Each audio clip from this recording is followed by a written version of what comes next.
Hunter Biden's scandalous international business dealings are generating investigations and led to the impeachment of a president. But Hunter is not the only Biden cashing in on Joe's political career.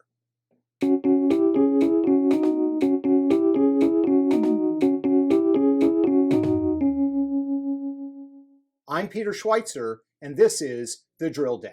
By now, many have been made aware of Hunter Biden's questionable business dealings in Ukraine and China, with Hunter reaching deals that would have been impossible without his famous last name.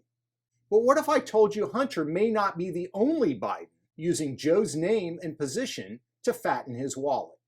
Joe Biden is the oldest of 4 children, and while he was vice president, both of his younger brothers enjoyed perks and access to the White House. Just months into his role as vice president, Joe Biden arrived in Costa Rica in March of 2009. He was the Obama administration's point man in Latin America. That would prove to be a stroke of good luck for Joe's brother, Frank.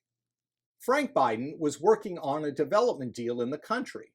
Months after Vice President Biden's visit, the Costa Rican News announced an ambitious new real estate project involving Frank.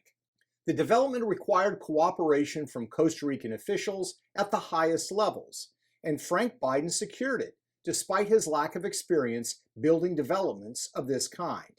Frank met with numerous Costa Rican ministers, even the country's president. Frank Biden also created an energy company called Sun Fund Americas. He had no energy background, but that didn't stop Frank's company from becoming part of a Costa Rican solar project that the Obama administration had happened to fund just the year before. But Frank wasn't the only Biden brother to do business in foreign countries while Joe was vice president. Joe Biden's other brother, James, has been an integral part of Joe's political career.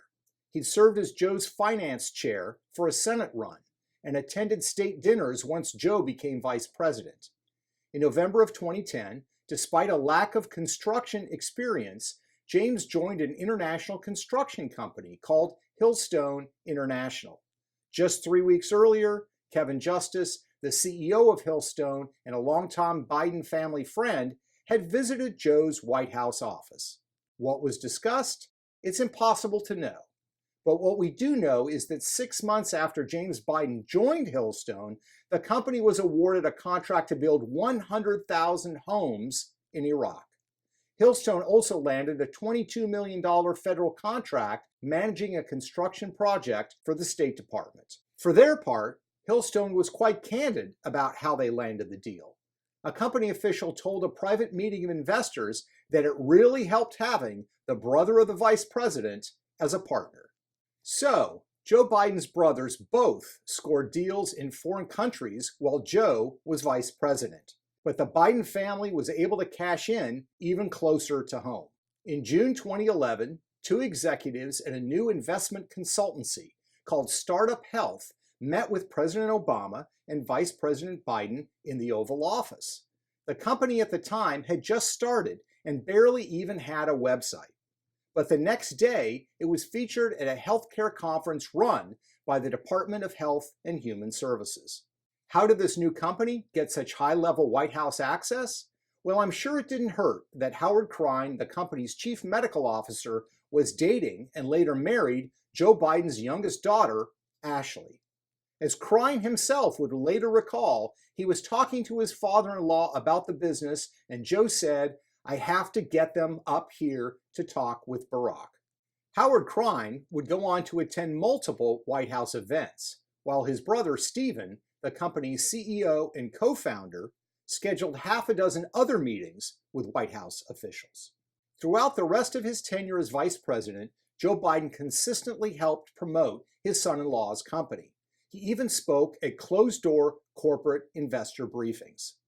Joe Biden insists that he has never spoken to any of his family members about any of their business dealings. As he puts it, quote, "I never talk with my son or my brother or anyone else, even distant family, about their business interests, period."